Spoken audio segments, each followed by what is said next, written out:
Olá pessoal, sejam bem-vindos a mais um AI Cast. Estou muito feliz com esse episódio. Eu estava comentando há pouco que eu tenho a sorte de só ter convidados absolutamente incríveis, pessoas que eu admiro, que eu torci, que eu assisti, que eu aprendi com todas elas, e hoje não é diferente. Depois eu quero ler com bastante calma aqui para não cometer nenhum equívoco. Hoje eu tenho a alegria de receber aqui Bia Figueiredo. Bia, obrigado. Imagina, é um prazer estar com você hoje. Olha, só vou fazer aquela introdução menos formal, né? A Bia, eu já te contei isso num dos eventos, né? Mas a Bia, eu lembro daquela prova da Indy aqui no Brasil, né? Aqui em São Paulo, que foi... Eu lembro do pessoal refazendo o asfalto, eu não lembro se da sexta para o sábado, do sábado para o domingo, que estava super escorregadio e Sim. todo mundo maluco torcendo por você. Teu carro era muito fácil de distinguir, assim. E uma carreira assim que, confesso que a partir dali eu pude conhecer muito mais o que tinha acontecido antes, acompanhei obviamente tudo que aconteceu depois, e é uma das histórias que eu falo isso para todo mundo. Eu acho que uma história que, sabe, muito mais pessoas precisam conhecer, assim, o que você fez e o que você faz é uma coisa, olha, sinceramente é absurdo, completamente absurdo. Obrigada, Arthur. Então, só rapidamente para vocês terem ideia, e aí eu convido você a entrar em biaracing.com, tem lá um sobre a Bia, primeira brasileira a correr na Fórmula Indy, né, numa das principais categorias do automobilismo mundial, disputou 6 temporadas da Stock Car, primeira mulher do mundo a vencer na Firestone Indy Lights, e eu sei que essa vitória e outras têm uma série de histórias incríveis ao redor, a única a vencer na Fórmula Renault, a única a conquistar uma pole na Fórmula 3, a única a disputar e vencer o Desafio das Estrelas, que é um torneio anual que acontece com o torneio de kart, né, organizado pelo Felipe Massa. A primeira brasileira a conquistar um lugar no grid e a disputar as 500 milhas de Indianápolis, o campeonato integral da Indy, né, a temporada toda, e outras temporadas foram participações parciais, né, durante a temporada, o que é muito comum na Indy.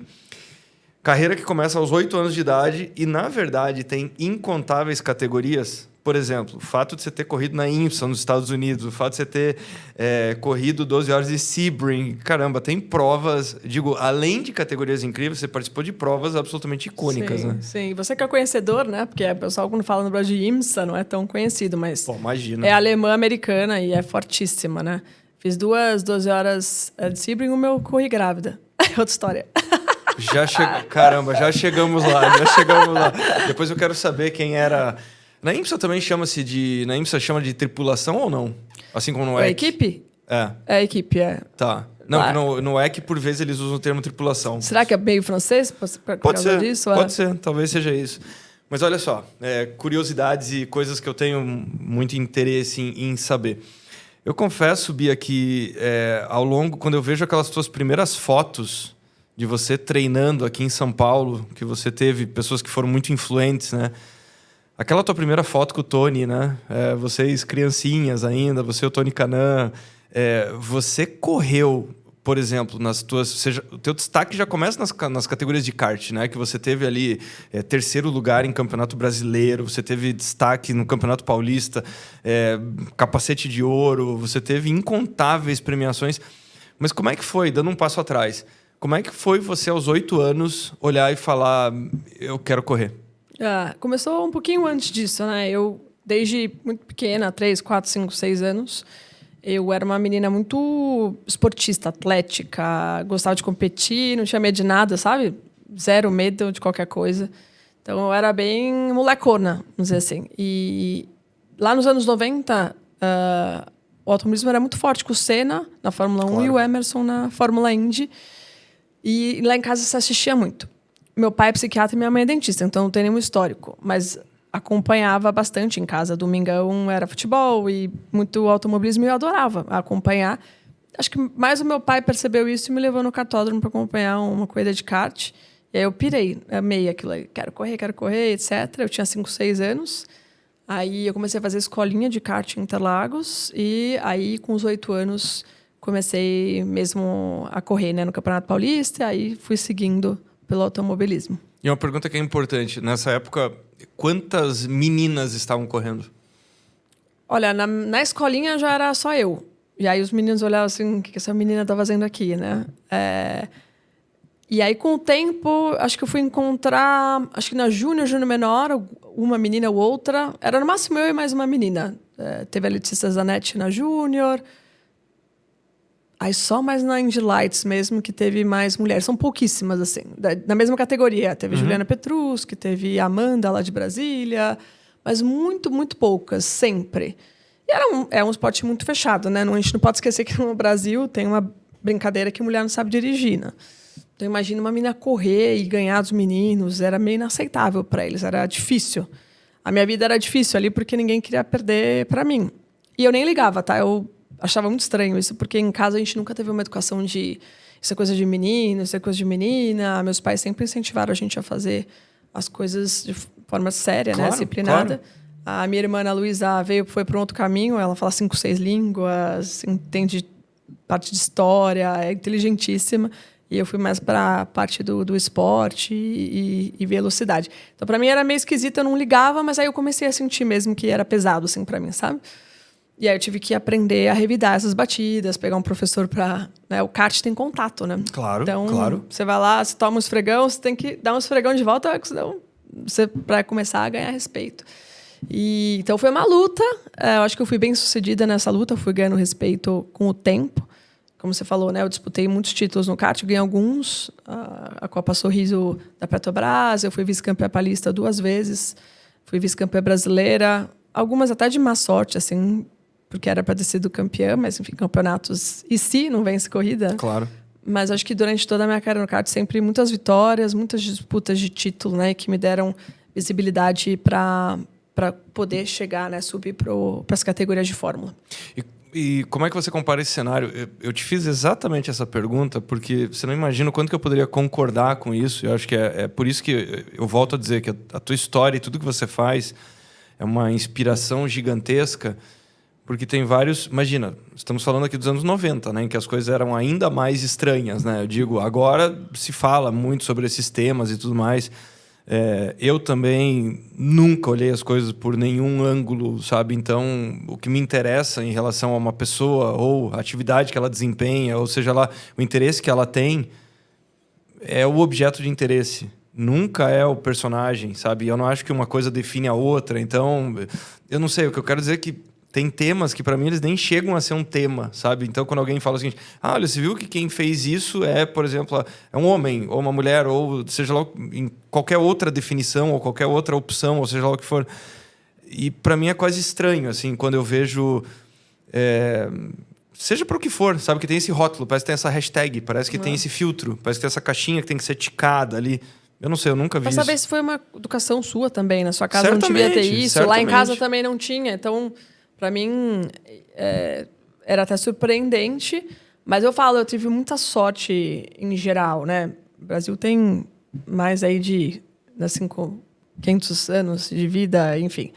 E só teve uma mulher que chegou em alto nível no automobilismo nacional. Daí, você vai falar de um cenário de Fórmula Indy, só 25 brasileiros chegaram e eu fui uma deles, né? Como brasileira, que já é dificílimo. Claro.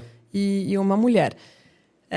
O automobilismo por si só já é um esporte muito elitizado, né? Então 1% da população pode competir.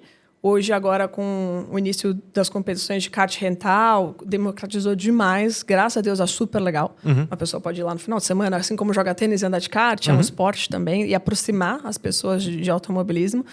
Mas já eu entrei no topo ali da pirâmide de uma família que podia me colocar para correr. Aí tem o segundo ponto de uma família que, mesmo sendo menina, me colocasse para correr, né? Porque muitas famílias já... Não, mas você é menina, isso não é para menina. Privilegia o menino. No meu caso, tem uma irmã, né? Não sei se foi sorte. Mas acabaram vendo que eu gostava e me colocaram ali. Depois, o talento, né? De gostar, de ter a velocidade necessária. E depois, também, acho que de um conjunto de fatores, assim, de ter pessoas que... Por mais que sejam nos anos 90, né, super difícil, tem as pessoas que visualizaram esse talento e acreditaram, né? Então, no kart Uno, que foi meu treinador, depois ele me apresentou para o André Ribeiro, que tem até família lá em Curitiba que você conhece. Sim. O André Ribeiro era um ex-piloto, venceu provas, né? Foi o primeiro piloto que venceu uma prova internacional para o Brasil depois do falecimento do Ayrton. Sim. Então, venceu a Rio 400 em Jacarepaguá em 96, né? Que foi algo super histórico. E um cara, assim, muito inteligente em negociações e como lidar com patrocinadores. Então, eu tive um professor, assim, master nesse sentido. O Cesário também, que foi um dono de equipe, também foi um empresário. E essas pessoas começaram a montar essa estratégia de carreira e unir forças para eu conseguir. Porque eu não tinha, assim, uma família forte o suficiente. Ou né? com know-how, né? E com conhecimento para poder me levar até lá. Porque a peneira, se o esporte de alta performance ele já é incrivelmente difícil, e em esportes que realmente as pessoas podem ter até essa associação de que, ok, o Brasil tem tradição e tudo mais, mas, na verdade, é uma percepção. A hora que você olha os números, a dificuldade de chegar nesse topo é bizarra no automobilismo, porque a quantidade de pessoas que chegam até em alguma destas categorias intermediárias, o número de pessoas que tentam é gigantesco, né? Então... Existe um cálculo recente que falam que chegar na Fórmula 1 hoje ou na Fórmula Indy é mais difícil que ganhar na loteria. Caramba, olha só. Porque você vê a porcentagem de vagas. Sim, claro. Hoje, as 3 principais categorias de Fórmula no mundo é a Fórmula 1, Fórmula Indy e Fórmula E, que surgiu só em 2014, 2015. Sim. A gente está falando, então, aí de 60 vagas para 8 bilhões de pessoas. Exato. Hoje na população mundial. Então, você faz esse cálculo, é mais fácil ganhar na loteria do que você chegar nesse nível de automobilismo. Depois eu quero chegar nesse aspecto do quanto que a percepção das pessoas é um pouquinho equivocada em relação ao esporte de alta performance. Curiosidade rápida, o André, eu cheguei a conhecê-lo, fizemos palestra juntos, ele... estava à frente de uma série de operações da Honda do Brasil, né, de concessionárias e uma série de coisas. Uma pessoa brilhante, assim, muito inteligente, enfim, uma fatalidade precoce, né? Eu digo, uma perda precoce, né? Uma pessoa que se foi muito jovem, mas uma pessoa brilhante. E em que momento que acontece a transição de kart para Fórmula? Para monoposto, desculpa. Foi, nessa época, o meu treinador, ele foi preparador do André Ribeiro. E o André se aposentou da Fórmula Indy até cedo, com 34, 35 anos. Ele veio para o Brasil para montar a rede de concessionárias do Roger Penske. E aí o Ano começou, tem um piloto para você cuidar, né? Tem um piloto para você cuidar. E ele, não, estou ocupado aqui. Não, vem. Marcou um almoço, quando ele chegou era eu, uma mulher. Aí ele, você é doido. A gente vai levar uma mulher lá pro topo, não sei o que. Não, você tem que ver, vai lá ver uma cuida dela. E aí ele foi até ver uma corrida minha, uma de Paulista de kart e uma do Campeonato Brasileiro, que eu fui vice-campeã, mas que era para eu ter vencido. Basicamente, a gente tem várias classificatórias no Brasileiro, uma pré-final e uma final. Na pré-final, eu estava liderando, eu quebrei. A barra do volante saiu na minha mão. E aí eu larguei de último e pela pontuação eu tinha que chegar em quinto, só que eu cheguei em sexto. Nossa. Então foi assim, né? Nossa. Isso é uma baita corrida, baita performance. E aí ele, acho que ele... aí tem uma oportunidade porque realmente a menina tem jeito, né? Tem potencial. E aí a gente começou a trabalhar junto e fazer essa gestão de carreira, orientar onde iria. Ele era um cara muito bem relacionado com marcas, então começou, né, a montar um projeto, me vender para grandes marcas e acho que foi uma grande chave de sucesso. Sem o André e sem o Cesário, eu nunca teria chegado numa Fórmula Indy, com certeza. E daí você corre... Qual foi a primeira categoria pós-kart? Foi a Fórmula Renault. Tá. Em 2002 eu terminei o kart, em 2003 eu fui para a Fórmula Renault, tinha 17 anos. Adaptação assim difícil, mas segunda metade da temporada eu engatei bem assim e fui a estreante do ano na categoria, então já foi super legal. Aí 2004 foi um ano problemático, a gente fez uma escolha de carro que acho que não era bala. 2005 a gente mudou, aí eu disputei o título. A gente teve 3 vitórias, 3 pole positions, inclusive uma que foi bem na preliminar da Fórmula 1. E aí cheguei em terceiro. Mas esse campeonato acho que também dava para vencer. Eu tomei umas 2 jogadas para fora, assim, boa. Que eu tento pensar porque não era eu, mas enfim, que aí acabaram prejudicando bastante na pontuação. Mas assim, sempre lutando e brigando por vitórias, que isso é super importante. E de Renault, você passa por Fórmula 3? Foi para a Fórmula 3 Sul-Americana. Sim. Aí no primeiro ano eu fiquei em quinto. E aí a gente tentou fazer essa transição para a internacional. Uhum. Né? A gente queria tentar a Europa. A ideia era ali, como não tinha verba, né? Não venho de uma família milionária, dependia também de patrocinadores. Era tentar algum investidor para fazer um primeiro ano e ser escolhido por uma montadora, para uma Red Bull, ou naquela época. Então, eu fiquei 3 meses lá testando, fui bem, fiz uns testes oficiais da Fórmula Renault, acho que fiquei entre os 6 primeiros. Mas na Europa, a gente sentiu muito assim, ou você tem dinheiro ou esquece. né? Tem que ter grana mesmo. E aí o André, bom, vamos para os Estados Unidos, porque eu conheço muita gente lá, né? E às vezes lá o negócio desenvolve. E aí foi bem o que aconteceu. A gente foi lá, sentou com todos os executivos da Indy Lights, porque ele conhecia, né? Essas coisas super importantes. Claro. Não, vai nessa equipe que ela é a bala, a Bia vai aprender bem e tal. Tinha a questão dos ovais, né? Eu não tinha costume nos ovais, então tive que fazer toda uma escolinha.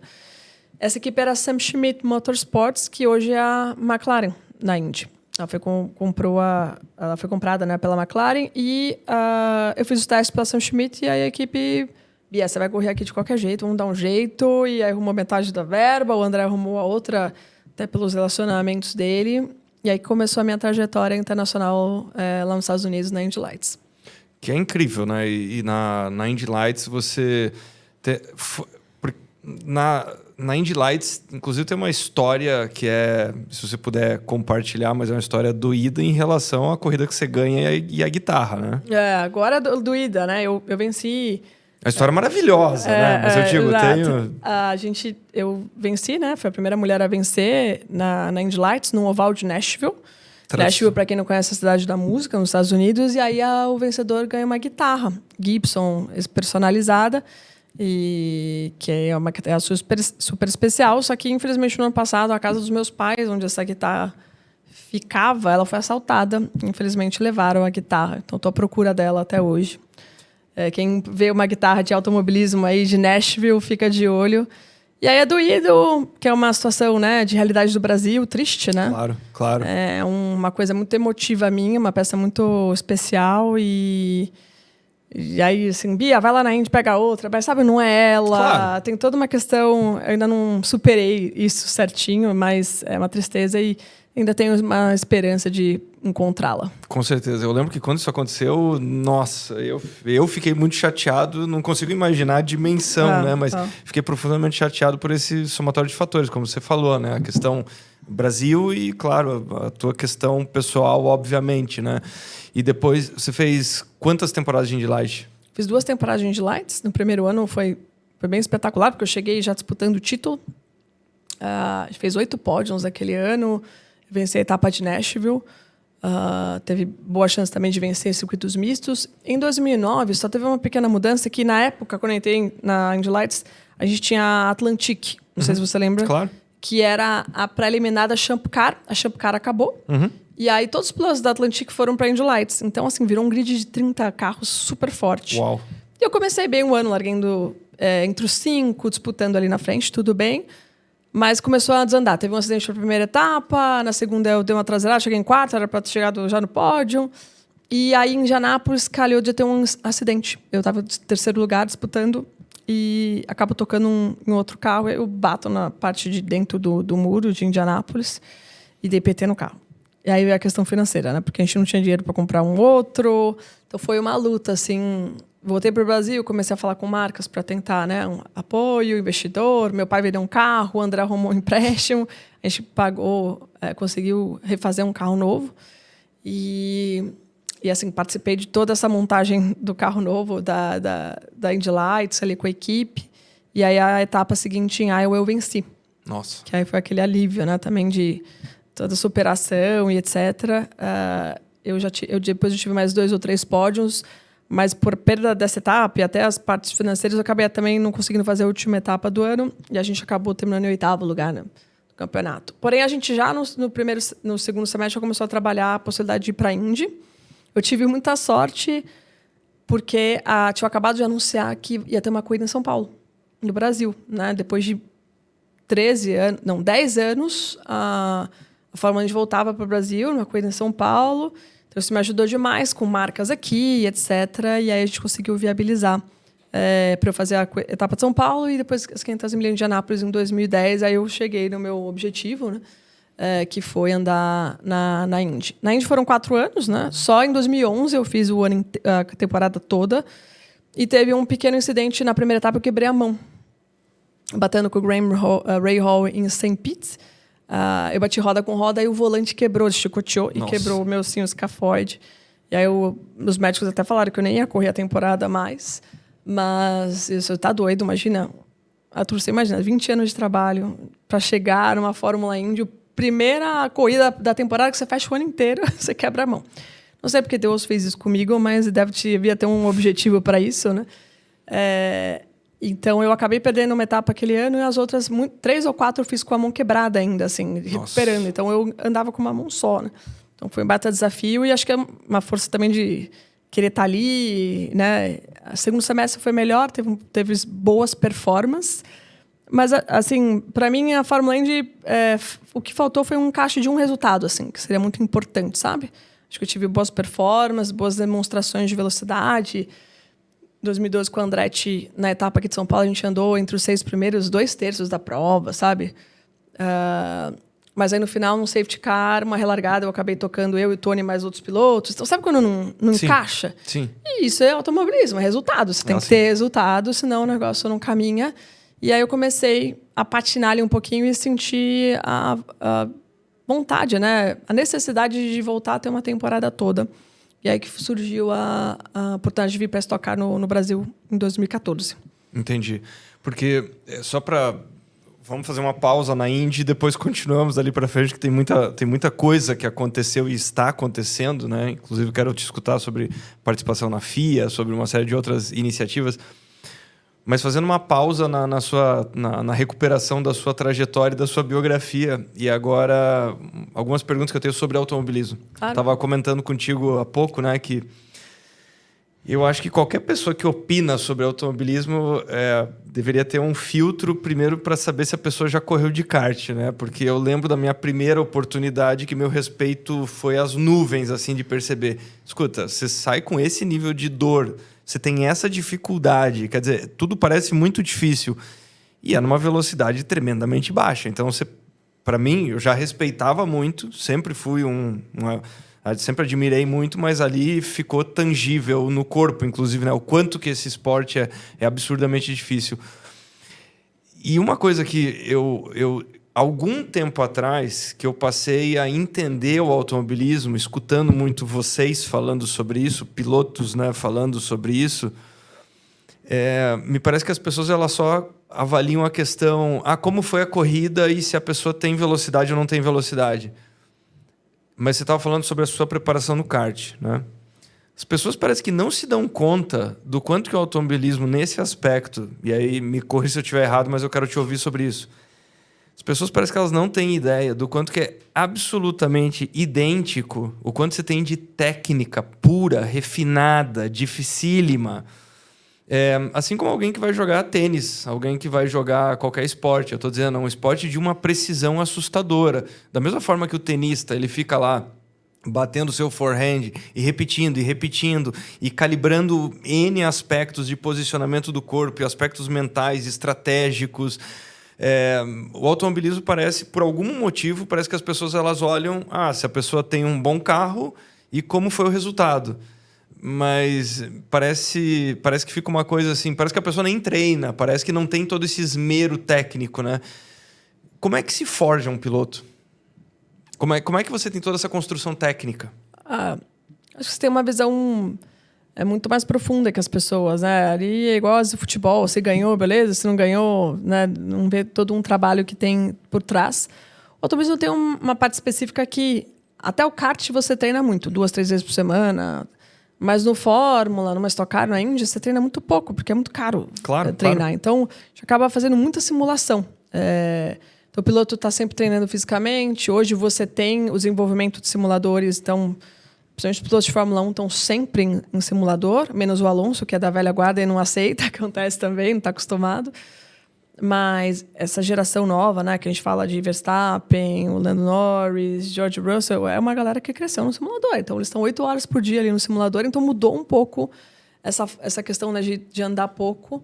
E até essa parte de engenharia, que na Indy, na Fórmula 1 e Fórmula E tem muito. Então, a equipe já testa muita coisa antes do final de semana acontecer. Então, já tem ali um repertório muito mais refinado no final de semana, simplesmente usando simuladores, que é espetacular, né? Quando você vai para o Brasil estocar, Copa Truck, não é ainda uma realidade isso, né? Uhum. Talvez se torne. Mas o piloto, acho que cada um tem uma personalidade, né? Tem pilotos que são extremamente dedicados ao simulador, à preparação física, tem outros que têm um talento, né? Vou dar uma referência que me lembrou agora, o Montoya. Sim. Montoya é um baita talento, mas nunca foi um cara dedicado fisicamente, nessa parte, né, de técnica, o que falam, pelo menos, né? E mesmo assim foi bem. Aí os pilotos, tá vendo, o Montoya consegue? É que a gente nunca sabe o que o Montoya seria melhor se ele se dedicasse. A gente nunca sabe essas questões, né? Mas hoje, você vendo ali, principalmente na Fórmula 1, todos os pilotos são extremamente dedicados, né? Acho que o Senna, ele acabou dando um limite para isso, né? Depois do Senna, virou-se uma referência de piloto extremamente dedicado tecnicamente, desenvolvimento, preparação física, que antes dele não tinha, né? Na época dele era muito romântico ainda, muito raiz, né? Então, hoje a dedicação, principalmente nessa fase, né, de Fórmula Indy, Fórmula E e Fórmula 1, tem que ser 100% para aquilo. Hoje, na Stock Car, Copa Truck, a gente não tem um calendário tão intenso. Não são 25 corridas, 22 corridas como a Fórmula 1. Então, muitos dos pilotos têm outras funções, ou empresários, ou outras categorias, né? Uhum. No meu caso, todo um envolvimento com o automobilismo e com meus patrocinadores. Eu sou muito ativa com os patrocinadores dou palestras também. A gente se encontra de vez em quando em algumas palestras, aparições. Então, depois aqui eu já tenho uma. Então, eu sou muito próxima deles com isso. Além disso, eu tenho a minha presença, né, da FIA. Hoje eu sou a representante da América do Sul para a FIA Woman e a presidente da Comissão Feminina de Automobilismo, que são um monte de projetos, vários projetos que a gente faz para trazer meninas para esse esporte, né, que é super raro. Também cuido da carreira da Antonella Bassani. Sim. E aí, sem falar, não para de ser mãe, né? Tem que cuidar de toda a gestão das crianças, da família, né? Mas aí é uma agenda... Essa é a minha agenda completa hoje, mas quando era Fórmula Indy, era 100% Fórmula Indy. Não, porque eu acho fascinante essa história de todo o lado técnico. Eu estava comentando, né, que o tenista tem que aprender um forehand, um backhand, etc. Mas o correr bem... não é... E isso fica muito claro até quando as pessoas agora, felizmente, estão podendo usar simuladores, estão podendo fazer essas outras formas de corrida e tudo mais, que é aí que elas percebem o abismo que existe, porque é impressionante. Isso acontece em todo o esporte, né? Nós temos milhões e milhões de técnicos de futebol, milhões e milhões de técnicos do esporte que for, que a pessoa está olhando e fala assim, mas por que a pessoa... Por que não acontece isso? Mas ela não tem ideia. Por exemplo, no caso do automobilismo, se você olhar estatisticamente, de vez em quando eu faço essa conta, né? Por exemplo, mesmo uma corrida que você fala, nossa, foi uma distância absurda, né? No tempo total de corrida é 0,00 1%. Agora, você imagina o tamanho do time que teve envolvido em engenharia, em pesquisa, em desenvolvimento, em acerto, mais quem está conduzindo isso, né? Porque... eu escutei isso de um conhecido numa oportunidade que ele participou de uma... E ele corria bastante bem em campeonatos amadores e tudo mais. Chegou a correr de protótipo e venceu algumas etapas e tal. E ele me contava de quando ele correu com profissionais como vocês, que ele falou o seguinte... Você até consegue fazer uma série de curvas como eles fazem. Você talvez consiga fazer uma volta como eles fazem se você estiver num nível absurdamente alto. Mas essas pessoas não erram. A pessoa consegue ter... Então, o que eu quero dizer é o seguinte, que é uma mistura de precisão, velocidade, mas uma disciplina e constância, que a corrida definitivamente ela não é ganha na curva A ou B, né? Sim, sim. E conseguir manter um nível de concentração por um espaço de tempo que é muito importante, né? Então, eu digo, esse construir da parte técnica do piloto é uma coisa que eu acho que a maior parte das pessoas não vê, né? Não imagina. Não vê, mas essa maturidade e precisão são muitos anos, né? Foram 9 anos do kart. Poxa, na grado azar, nos níveis de kart, a gente não errava nunca. Era absurdo, assim. E separado por centésimos de segundo ali, era muito competitivo no kart, né? Corria com o Gimenez, Júlio Campos, Roberto Strait... Nicasso, eu cheguei a correr também, grandes pilotos, era muito legal, era muito alto nível, assim, né? Poucos deles também tiveram a oportunidade de subir, etc., mas com a maturidade e a repetição, né? Corrida após corrida, ano após ano, você vai criando essa precisão, né? Um pouco de estilo também.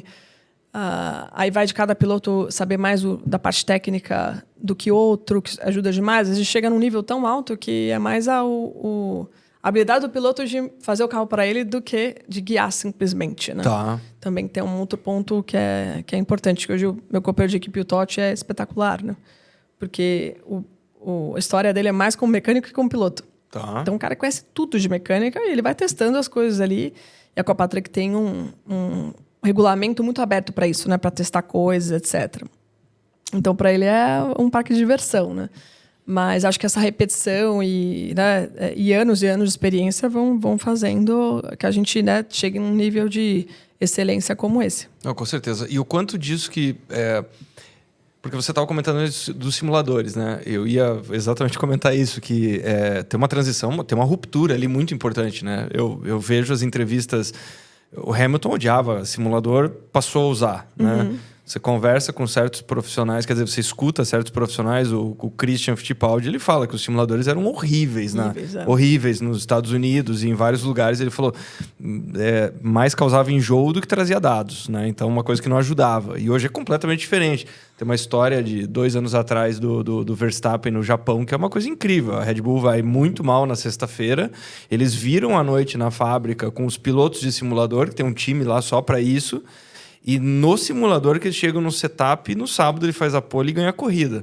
Mas fruto do trabalho das trincheiras, né? Do trabalho da fábrica. Quem chegou naquele setup foi a equipe de simuladores. Teve inclusive, ele na entrevista da vitória, ele agradece um dos pilotos que fez esse desenvolvimento. Então, quer dizer, é um mundo radicalmente diferente. Totalmente... Nem eu vivi isso, né? Hoje você tem todas as equipes de Fórmula 1 na pista, então estão no Japão... Mas tem um time inteiro ali de 100 pessoas na Inglaterra fazendo todas as simulações, monitorando todo o carro. Fórmula 1 é algo assim realmente fora do normal, né?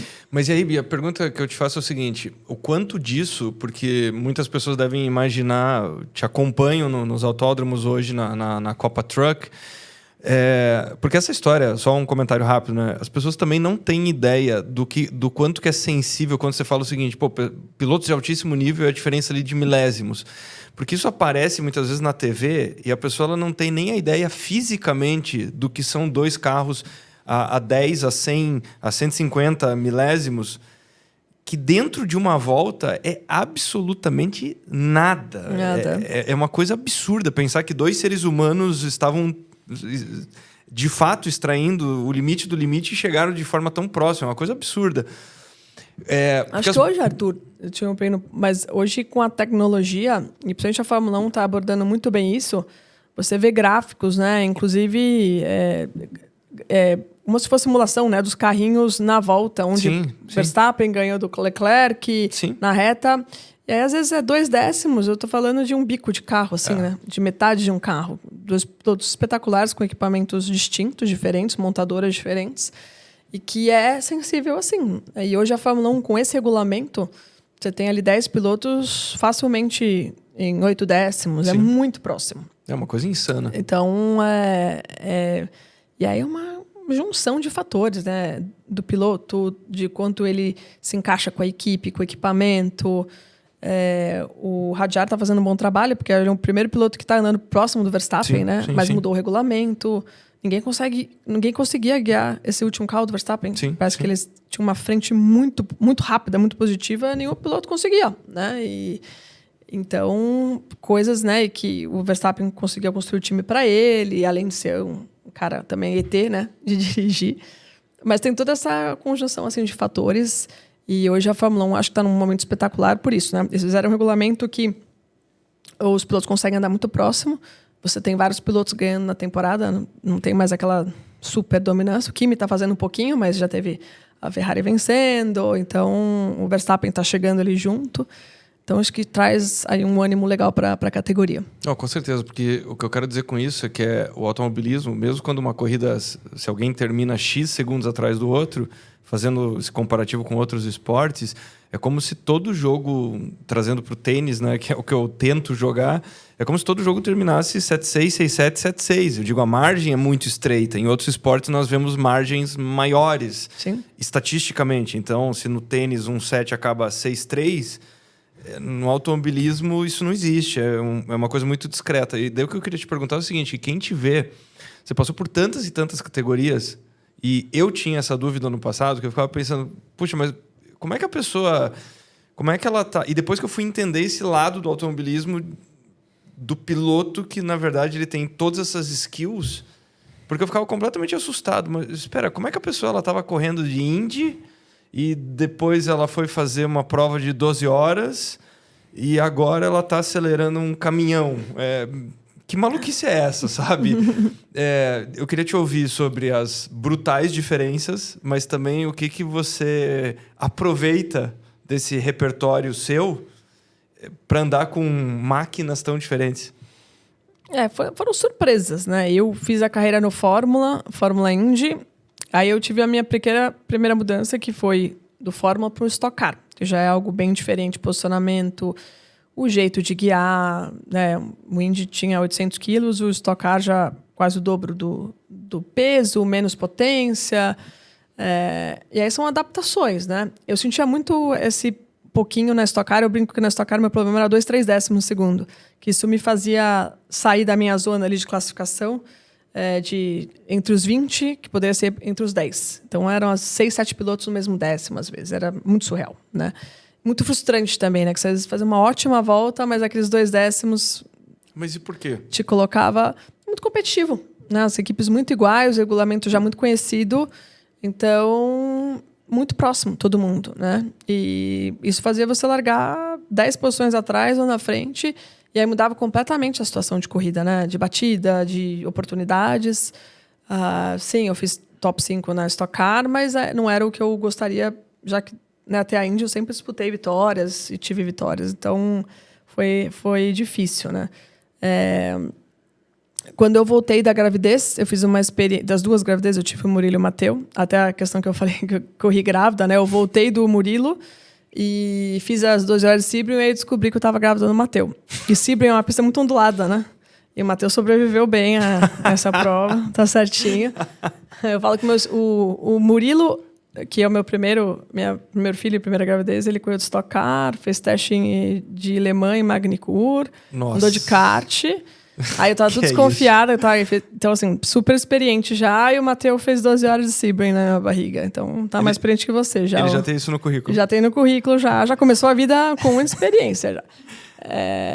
Bom, a mãe do Verstappen era uma baita piloto, né? Talvez a genética seja boa aqui para eles também, né? Mas eu voltei para a TCR Sul-Americana depois do Covid e parada.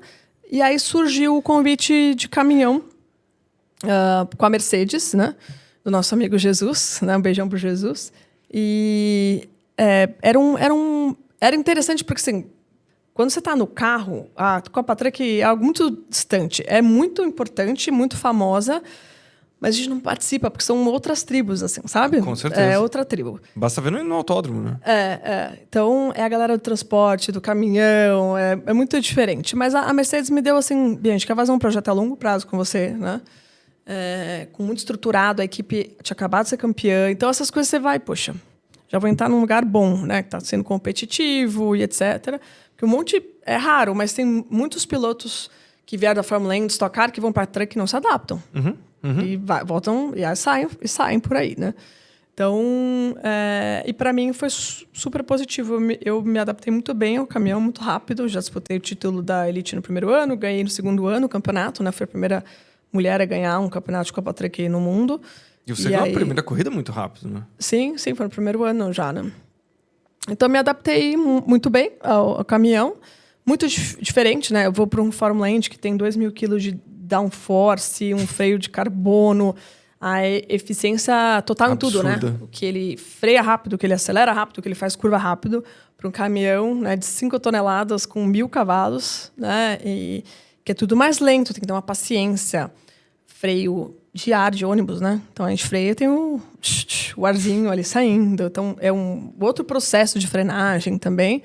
Mas me adaptei. Fui ouvindo, fui aprendendo, me adaptei e segui em frente na Copa Truck. Mas assim, é muito diferente. Não, com certeza. Mas o quanto que muda, eu estou dizendo nesse setup seu, como é que... Porque eu já escutei alguns pilotos falando que, por exemplo, alguns gostam de pegar... Claro, tem inúmeros circuitos que depois de alguns anos você já sabe absolutamente tudo sobre eles, né? Vocês fazem a famosa caminhada ou anda de patinete ou bicicleta, mas vocês sabem tudo. Mas... E alguns eu já escutei que, bom, gostam de fazer... Estão chegando num circuito pela primeira vez, gostam de desenhar, gostam de entender a construção de curva, esse tipo de coisa. Quanto que isso muda de categoria para categoria? De você chegar, por exemplo, cheguei numa categoria 9 num autódromo novo. Como é que é daquela primeira volta até você falar, eu sei que eu estou muito perto de extrair o que é o limite disso? Eu acho que a experiência ajuda muito hoje, né? Quando você está começando a carreira, você não conhece a maioria das pistas, então simulador é muito importante, a volta na pista andando. Por acaso, a última etapa foi em Cuiabá, então foi a primeira vez que a gente correu em Cuiabá, é um autódromo super novo, incrível, a arena que eles estão construindo de eventos lá em Cuiabá, parabéns.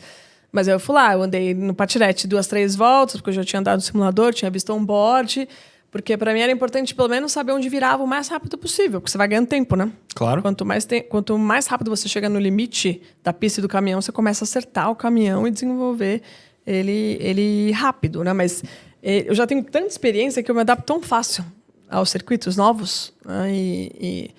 Então, eu acho que a minha dedicação até é um pouco menor do que eu tinha com uma Fórmula Indy, né? Que, enfim, extremamente competitiva, muito rápida. Eu era muito mais nova, então eu tinha que passar muito mais horas no simulador, e na época também não era maravilhoso o simulador, mas te ensinava pelo menos para onde virar, se chegava mais rápido, assim. Mas aí vai da dedicação de cada um.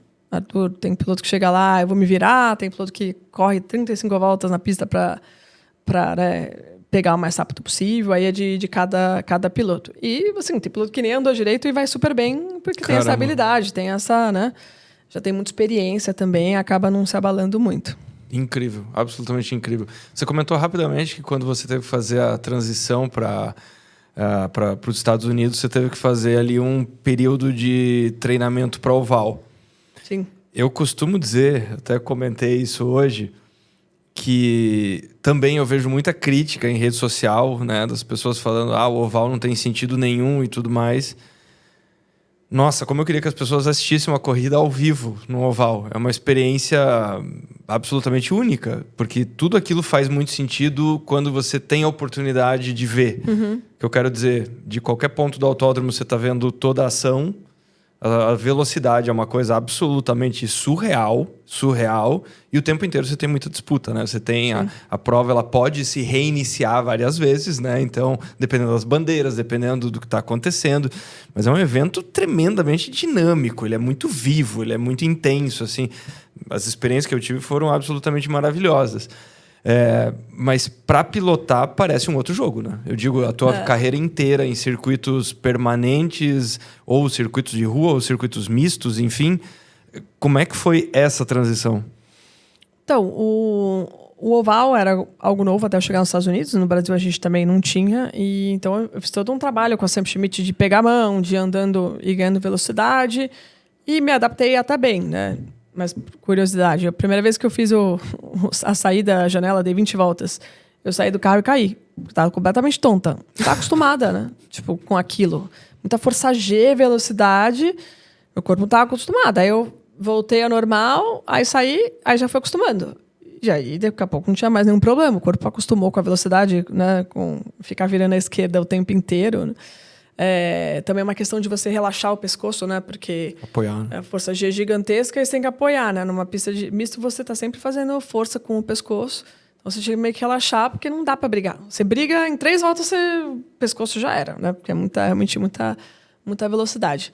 Mas o jeito de guiar a técnica para você também encontrar o carro ideal é muito diferente, né? No oval, o jeito de você correr no oval. Então, o Emerson já falava, né? O oval é assim, ó. Então você vira só isso no volante, né? Até porque o carro vira sozinho, né? Se você soltar um carro de oval, ele basicamente já vai para a esquerda sozinho, né? As rodas estão todas viradas ali para a esquerda. Então o que você tem que fazer é virar o menos possível o carro para ele ser rápido. Você tem que fazer esse ajuste. E na corrida o assunto do vácuo, de você pegar a velocidade, né? De ter o carro balanceado no tráfego, porque como a pista acaba sendo menor. E aí, do ponto de vista do espectador, é legal, porque você vê a pista inteira sempre, né? Incrível. Então, é muito legal pro show, assim, você vê tudo. Então, mas para o piloto, como você vai fazer uma ultrapassagem, às vezes tem que planejar uma ultrapassagem 2, 3 voltas antes, saindo da curva 3, eu acho que você está essa distância, pegando vácuo para tentar pegar ele na próxima volta. Então, é bem diferente assim, o jogo nos ovais, muito desafiador, velocidades altíssimas, né? Você não pode perder a concentração de jeito nenhum. Essa né? era a pergunta que eu queria te fazer. Você está sempre a 300 por hora. Nunca olha para fora, você tem que olhar para dentro, né? Quando você vê a velocidade setada, é até assustador, é muito rápido, a 300 por hora, então você só olha para dentro, você nem vê o muro, deixa o muro lá e vai fazendo o seu trabalho. Mas eu me adaptei, né? Minhas 2 corridas Indy Lights foram vencidas em ovais, né? Na Indy, acho que até foi meia. Minhas melhores corridas de Indy já foram circuitos mistos de rua, mas enfim. Eu acho muito bacana, acho que é muito diferente o oval, mas é uma super corrida também. E como é que é o fator aderência naqueles circuitos curiosíssimos da Indy que eles fazem ou em cidades, tipo St. Pete e algumas outras, ou nos aeroportos, né? Porque eu imagino que o grip seja assim, radicalmente diferente de um autódromo convencional, né? Eu já corri, assim, é bem roots, assim, algumas pistas de rua da Indy. Você tem Long Beach e St. Pete que já estão mais ajustadas, são muitos anos já fazendo as corridas ali, então o asfalto super bom. Mas teve uma etapa que a gente fez em Birmingham, em 2011 ou 12 que eu corri, e a gente passava em cima de um trilho de trem. Só que eles recapearam o trilho do trem mal, assim, então a gente decolava. Então a gente teve que cancelar o primeiro dia de treinos, porque os pilotos estavam decolando. Na meio da reta, E um carro de Fórmula Indy, ele é muito duro. Quando você aterriza, machuca nossas costas, né? Claro. É super perigoso, não tem uma suspensão, é super duro. Não tem curso de suspensão, não tem curso, então era uma paulada seca. Então tiveram que cancelar e refazer toda a parte ali das coisas meio bizarras, né? Quando você fala do primeiro ano de Indy no Brasil, que teve problema da reta, do sambódromo e etc., coisa que acontece no primeiro ano. Né? Até me culparam que eu fui a pilota responsável por andar no Carnaval de São Paulo com o carro. Até fui eu e a Renata Fã, mas eu tinha andado a 30 km por hora num carro que não era o de Indy, né? Pô, você não percebeu? Eu falei, gente, eu tava andando a 30 por hora, né? E eu pensei, ali era o Carnaval, eu pensei que iam mexer no asfalto. Fica brilhante, né? Lisinho. Sim. Eu parecia que você tava andando em neve. Você chegava ali na reta, o carro se perdia e tal. Então foi uma loucura aquele primeiro ano, e aí foi se ajustando. O segundo ano foi a chuva, que foi uma loucura, mas depois 2012, 2013 foi bem legal. No primeiro ano tinha resíduo, né? De fato, era cola, tinha muita coisa. Eles tiveram que raspar, né, a noite inteira a pista, arranhar a pista, né, para ela ganhar gripe. E não deu tempo de limpar, né? Então, assim, o carro de Fórmula 1 ele é um aspirador, né? Ele passa, ele suga tudo. O que tiver. Poeirão, né, na largada, assim, ainda na largada, porque tinha muita poeira ali ainda da obra. Não, é bizarro, é muito bizarro. E aí, você falou sobre a frase do Emerson de mexer o mínimo possível, você estava falando sobre como é que é andar. Você foi gentil, né, que você falou 300, porque em certos ovais, no Super quase Speedways, 400, é quase 400, né? E aí, falando em 400, eu tenho uma curiosidade enorme de escutar sobre... Porque tem aquela lendária volta do Gilles de Ferran, que é a volta mais rápida da história, né? E a entrevista dele é curiosíssima, né? Porque daí perguntam para ele, se eu não estou enganado, ele fecha de média daquelas 3 voltas a 403 ou 400 e tanto. E ele falou, na verdade, tudo parece muito lento a 400 por hora. Você está só muito focado em algo milimétrico, assim. É um completo exagero ou você está num nível de concentração e hiperfoco tão absurdo que quase parece que é isso? É que a gente está acostumado, né, com essa velocidade. Ali o tempo inteiro naquela velocidade, então você acaba sentindo. A gente só sente mesmo quando bate a velocidade. Não vai para o muro, aí dói. Mas está tão focado ali em fazer o melhor possível, etc. Está tão acostumado. A 390, a 400 alguma coisa, não faz tanta o delta diferença. Não é... Tá alto de qualquer jeito. Então eu brinco que só quando dá uma paulada que aí você vê a velocidade que você estava mesmo.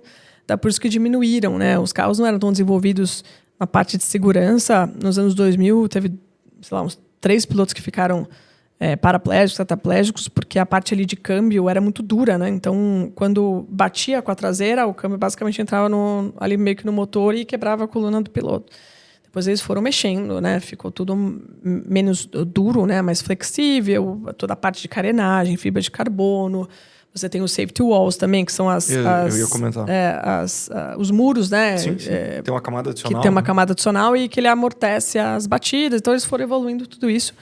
E aí, agora, eles começaram a aumentar a velocidade de novo. Então, 2 ou 3 anos atrás, bateram o recorde das 500 milhas de Indianápolis de velocidade, né? Que era do Iron Line Bike lá nos anos 90, né? Mas aí, agora, os carros estão muito mais seguros. E qual a perspectiva para 28 do carro? O Indy? Olha, eu só olhei a parte de layout, né? Achei bem legal. Eles estão com esse carro desde 2012, né? Passando por algumas modificações aerodinâmicas, motorização, mas agora, assim, depois de 12 anos, 14 anos, é um carro 100% novo. Acho que é importante, né? Como desenvolvimento e melhorias, vai continuar sendo um carro híbrido. E acho que traz uma novidade legal para a categoria. Com certeza. Como é que você compara? Porque a percepção, você viu isso muito mais de perto, né?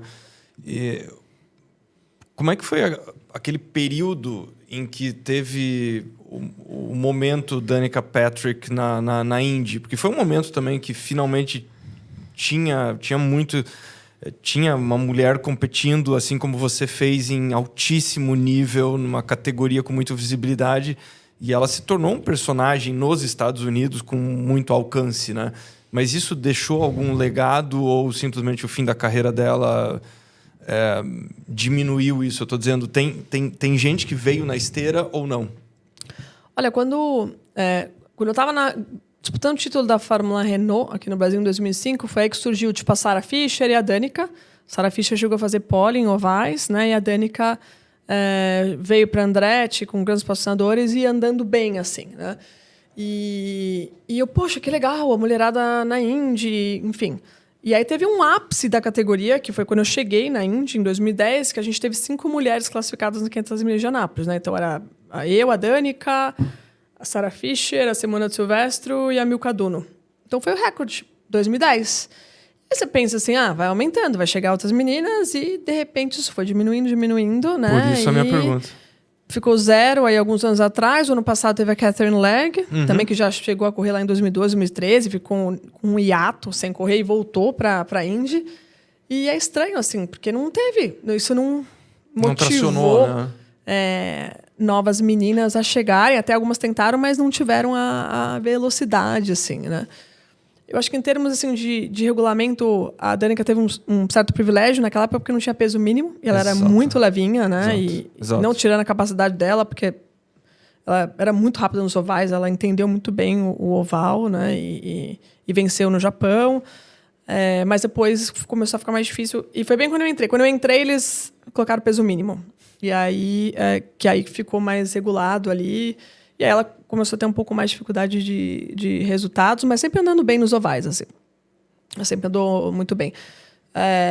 Eu brinco que eu talvez não fosse tão boa igual a Danica nos ovais, mas eu acho que era melhor nos mistos, e tinha a Simona de Silvestre também, que não era boa nos ovais, mas era boa nos mistos, né? Então eu era melhor que a Simona nos ovais, e melhor que a Simona que a Danica nos mistos, então eu brinco que eu sou a melhor pilotinha de que... Eu não tenho, assim... E brincando, né? Eu fui a única que venceu 2 provas na Indy Racing League, né? Que é Indy Lights e Indy. Então, acaba sendo a maior vencedora ali. Mas um baita respeito. A Simona fez 2º lugar em circuito misto, num carro que não tem direção hidráulica, super competente, né? A Simona era muito, muito boa nos circuitos mistos e de rua também, principalmente, né? E a Danica sempre se destacou muito nos ovais, né? Nos ovais. E, assim, foi um boom. Ela era uma mulher muito bonita também, né? O que ajudou ela explorou isso de uma forma dela ali, que trouxe uma fama importante.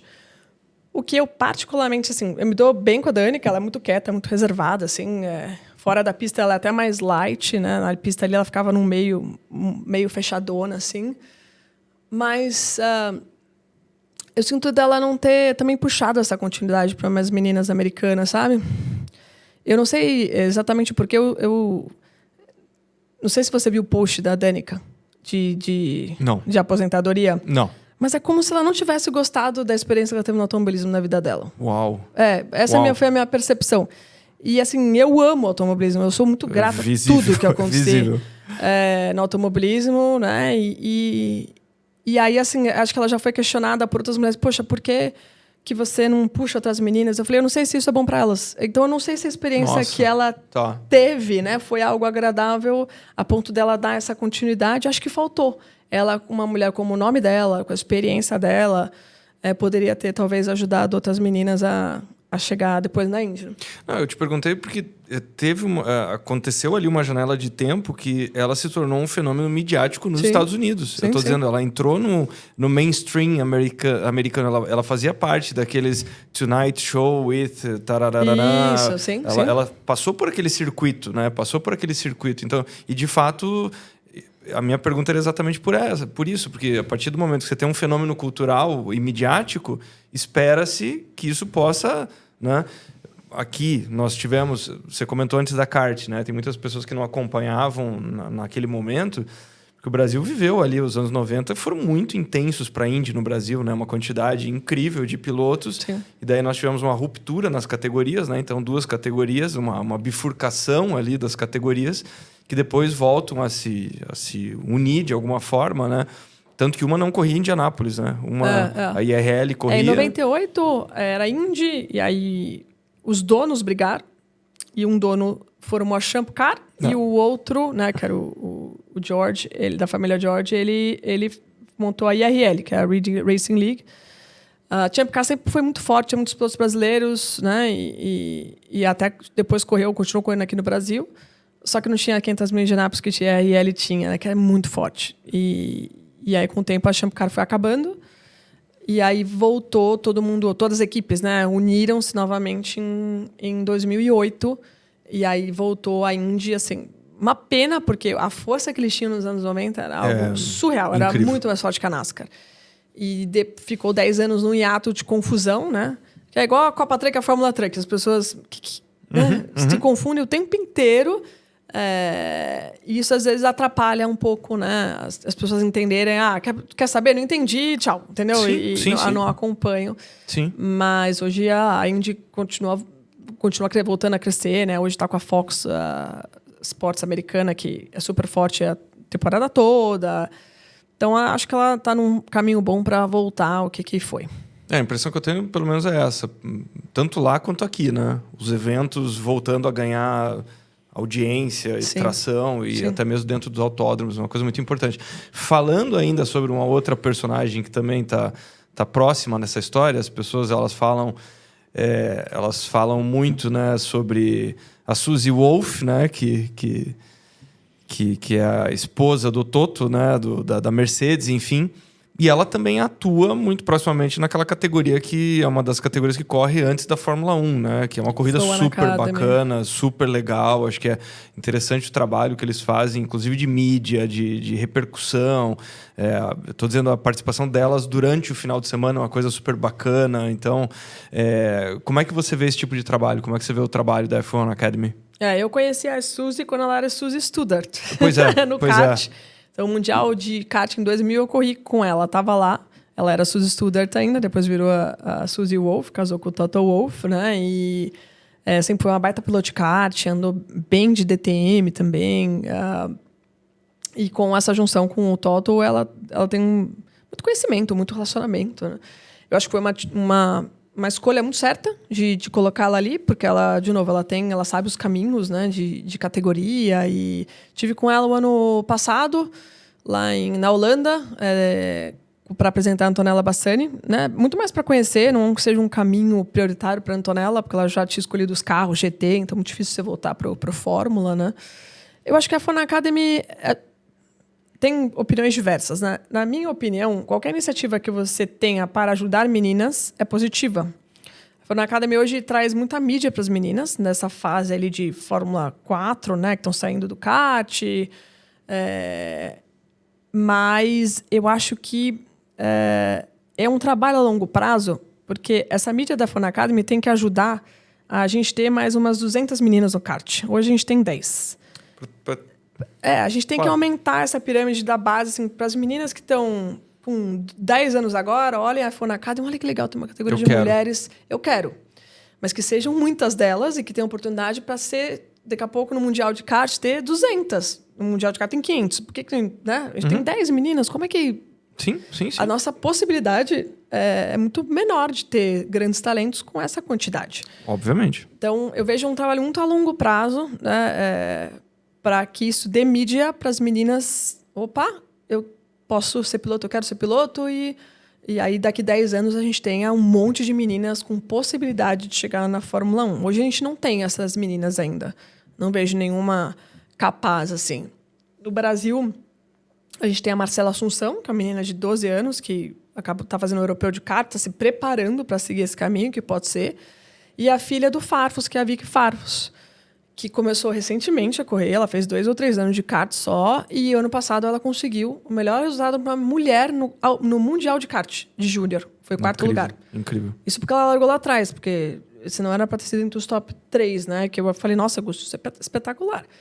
Eu acho que a Vicky, até por ter o Augusto ali por perto, o Augusto conhece todo mundo, né? Um baita piloto relacionado na BMW com as montadoras. Isso também é muito importante para, né, montar aí os caminhos para ela. Mas, de novo, a gente está falando de 2, né? Precisava ter umas 20 aqui. Olha, essa dá para, quem sabe, trilhar um caminho de Fórmula 1. Então, quando você fala da F1 Academy, porque eu acho que o lado muito positivo, além do lado de mídia, é o fato de você ter o compromisso que existe uma categoria estabelecida, né? Então, Sim. Não é algo transitório, não é algo passageiro, você tem, de fato, uma categoria estabelecida. Mas, para além de aumentar essa pirâmide, seria... E imagino que seja desejável, né, para todo mundo que está participando ali, que alguém consiga fazer essa migração, né? Que muita gente não sabe disso, mas... Ao longo da história do automobilismo, isso já aconteceu incontáveis vezes, não só em testes, mas nós temos uma tradição de realmente muitas mulheres que fizeram parte, inclusive da Fórmula 1, de forma muito importante. E não só, nós estamos falando aqui, claro, de quem corre, né? Então seria muito importante que alguém saísse da F1 Academy e chegasse efetivamente à F1, né? Mas um outro lado muito interessante, para além da F1 Academy...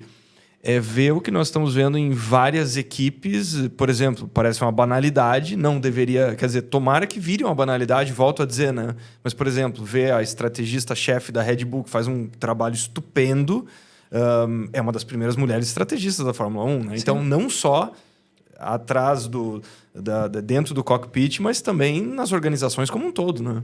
E eu acho que esse também pode ser um trabalho da F1 Academy, porque tem muitas meninas engenheiras e mecânicas também trabalhando ali. Exato. E essas próprias meninas que estão na F1 Academy podem entrar em cargos chaves nessas equipes e montadoras que vão incentivar cada vez mais meninas a chegar nesse nível, né? Eu acho que nesses 3, 4 anos de F1 Academy, acho que só a Lili Wadux, que hoje está na WEC, né? Ela está andando bem, ganhando corrida no WEC, ela foi a mais bem-sucedida. A Doriane Pin, que virou proprietária da Mercedes e também está fazendo categoria de Fórmula e também Endurance. Teve recentemente a Maya Young, que foi a vice-campeã da Doriane Pin no ano passado. Ela reclamou que depois da F1 Academy não surgiram muitas oportunidades, né? Que é difícil, é muito difícil. Você tem que realmente ter trabalho extraordinário, ou para chegar na Fórmula 1, ou num WEC. E acho que é legal que a experiência que elas têm na F1 Academy é muito próximo das equipes de Fórmula 1 mesmo, né? Então, o operacional, né? Eu vejo a Rafa Ferreira, que é a nossa brasileira lá. Sim. Ela tá sempre nos eventos Red Bull, tá lá no box. Poxa, isso é uma experiência, um aprendizado incrível, que tem que levar ela para um nível importante, né, para correr em outro lugar, e dê um upgrade para ela de alguma forma. Então, mas, enfim, eu acho que, de novo, é um trabalho a longo prazo para começar a incentivar meninas agora a seguir um caminho no automobilismo. Que, inclusive, foi muito bacana que alguns dias atrás você foi mencionada, né? Numa entrevista que pediram... Acho que pediram para ela, né? Pediram quem são as suas inspirações e você Rafa, ela falou, exato. Você foi uma das 2 inspirações. Eu tô virando aquela tiazona, assim. Que bom, né? Que elas lembram de mim.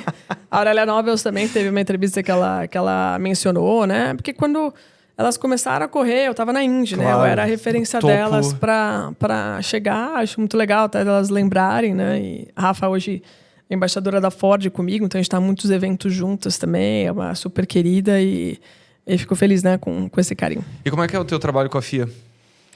Bom, o trabalho com a FIA é muito gratificante, né? Porque eu consigo colocar em prática essa parte de incentivo a meninas. E hoje eu tenho assim, o prazer de ter a comissão mais ativa da FIA no Brasil. Então, a gente, com os projetos FIA Girls on Track aqui no Brasil, da Comissão Feminina, a gente dá experiência para mais de 1.000 mulheres por ano. Seja em cursos online, né, estágio em motorsport, de colocar as meninas para estagiar nas equipes, né, para elas trabalharem, entenderem se é isso que elas gostam mesmo. A gente já teve a seletiva de kart, que está passando por reformulações. A gente tem o nosso campeonato de esports também, que é só para meninas, tem 20 meninas correndo. Inclusive, tem toda terça-feira, a cada 15 dias, até setembro, a gente tem corrida no YouTube da CBA, né, para também ajudar essas meninas a correrem. E a experiência de estudantes, que a gente leva as meninas estudantes entre 12 a 22 anos para conhecer as categorias. Então, leva no WEC, leva na Fórmula E, leva na Fórmula 1. Eventualmente, também tem na Porsche Cup, que é uma parceira, né? E pregar essa menina que não sabe o que vai fazer da vida, levar para um autódromo e ela, nossa, isso é muito legal, quero fazer alguma coisa aqui, né? E através do projeto também dar contato, relacionamento, para ela ir atrás e se aperfeiçoar. Então, é um trabalho gratificante, porque eu vejo muitas meninas sendo contratadas, trabalhando em equipes, e acho que isso vai fazer toda a diferença. Com certeza. No longo prazo, né? Deixa o ambiente cada vez menos hostil para meninas, né? As equipes mais acostumadas com mulheres. Só para te dar uma referência, né? No nosso primeiro estágio em motorsport, a gente decidiu fazer na Stock Car.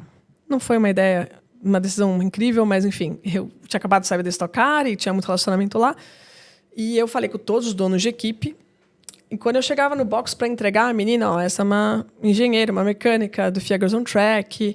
Nem sempre esses donos de equipe falavam para o chefe de mecânica ou para o chefe de engenharia. E eles falavam assim, não, mas eu não quero essa menina aqui, eu não sei o que fazer com ela, isso vai me dar problema com assédio. Pelo amor de Deus, sabe? O medo deles era, calma, ó, ela vai limpar o chão, ela vai aprender, ela está aqui à disposição, fica tranquilo. Ela foi preparada para isso, então a gente falava assim, né? A gente prepara elas, não usa o celular, não pedir autógrafo para piloto, pelo menos até o último dia. Aí você pede lá para o mecânico, né? Não é um passeio, é um trabalho muito sério. E a gente depende de vocês para formar, né, essa opinião nas equipes. Senão, olha lá, essas meninas do track só vêm aqui fazer farra. Não, vem para aprender. Então, você vai ficar à disposição, vai ficar atenta, pedir a ferramenta, se você está perto da caixa, a ferramenta já pega, pergunta. E, assim, tem sido um resultado incrível. Depois o pessoal, cara, amei, pode trazer mais vezes. Muito né? bom. Hoje a gente tem categorias pedindo, a gente não tem data, porque eu e a Raquel, que somos as líderes da comissão feminina, a Raquel é minha engenheira na Copa Truck, também é engenheira na equipe Mateis Stock Car. A gente tem uma agenda, então não dá para estar em todos os lugares, né? Mas tem sido um movimento muito incrível, né? E gratificante de fazer todo esse trabalho com a FIA e comissão feminina. Fantástico. Quase para fechar a penúltima pergunta, mas e como é que é esse trabalho com as garotas que estão em categorias... É muito uma questão técnica, uma questão de sentar e ver telemetria depois e dar os toques, ou é muito mais esse planejamento de carreira? Como é que tem sido isso? A gente tenta dar o passo inicial, muitas vezes, para elas entrarem, e orientação. Elas têm o nosso contato, tem o da Raquel, poxa, estou precisando disso, queria fazer isso, quero fazer um curso, queria estar nessa categoria. Então, a gente tenta, de todas as formas, abrirem, né, os contatos, relacionamentos, né, mas também que elas se aperfeiçoem. Então, tem variadas ali informações, né, e perspectivas, interesses. A gente tenta sempre auxiliar da melhor forma possível. Muita gente procura a gente no LinkedIn, e-mail, eu quero participar, eu sou pró nisso, e aí a gente fica pensando, poxa, como é que a gente dá oportunidade aqui para conhecer, ver se está alinhado também com as ideias. O nosso projeto mais procurado é o da Fórmula 1, né? E a gente tenta sempre buscar meninas que efetivamente queiram trabalhar, né? Porque é uma categoria hoje muito popular e muitas meninas querem lá para estar lá, né? Claro. E nosso objetivo é que elas tenham uma experiência que levem elas para o automobilismo, enfim. Então, enfim, é bastante trabalho. Nossa, demais. E falando em trabalho, para finalizar, para quem está nos assistindo aqui, procurem. Não sei se vocês sabiam que a Bia também faz as palestras. A palestra dela é espetacular, eu já vi. Obrigada. Então tem muitos eventos que as pessoas, muitos empresários, muitas empresas, muitas pessoas de organização, de agências, enfim, por vezes elas pedem indicação, né? Então acho que, nossa, o teu trabalho é incrível nesse sentido. E além disso, em todo esse ecossistema de coisas que você faz, eu não sei exatamente como, você também comenta, por exemplo, em Indianápolis você está lá todos os anos e tudo mais. Como é que foi daí esse desafio da comunicação? Palco, palestra e TV? Olha, as palestras começaram muito uma necessidade de ter um diferencial para os patrocinadores, né? Se o patrocinador tinha um evento, Bia, você pode falar no evento? Posso. Você tem uma palestra? Aí, tenho. Claro. E nessa época eu não tinha nem IA para me ajudar, né? Porque hoje você faz uma palestra, gente, é impressionante a velocidade que consegue fazer hoje. Então, aí eu fui formulando essa palestra, melhorando, entendendo o que o público gostava de ouvir, as histórias que eram mais impactantes. E agora já são aí mais de, 15 anos de palestras, né? Desenvolvendo, falando da história, de tudo que eu aprendi com o automobilismo. Então, acaba sendo muito legal, assim, né? A perspectiva de ser uma mulher nesse meio, ser mãe nesse meio, nesse esporte. Então, tem bastante história legal para contar. E a TV? E a TV também. Quando eu saí da Fórmula Indy, o Luciano da Vale era ainda vivo. Então, até a Bandeirantes para me ajudar. A Bia, vem comentar, vem estar junto, porque eles sabiam que eu precisava disso para aparecer. Eu estava ali no meio, conhecia todo mundo, sabia do carro, técnica, de pilotagem. Então, era muito mais fácil para mim dar, talvez, o ponto de vista do piloto nas situações. E aí que começou, né? Eu fazia as transmissões e depois voltei na TV Cultura. A gente ficou 4 anos juntos aí na TV Cultura cobrindo a Fórmula Indy, indo para Indianápolis. Agora ela voltou para a Band, ela tinha o time completo ali da Fórmula 1 que eles reformularam, sim. Né? Acabei dando tempo também para ficar mais com as crianças que estão crescendo. Mas adoro, assim, acompanhar, né? E eventualmente isso vai voltar também aqui para a minha agenda. Pessoal, chegando aqui ao final, uma coisa que eu fico absolutamente impressionado com o esporte profissional, porque você mencionou em algum momento as 3 principais categorias, né, que tem 60 vagas. As pessoas olham os feitos, olham uma carreira como a tua, que é absolutamente incrível, e muitas vezes elas não se dão conta exatamente da crueldade desse número, né? Porque imagine só, eu já conversei a respeito dessa crueldade estatística para que a gente possa valorizar as pessoas.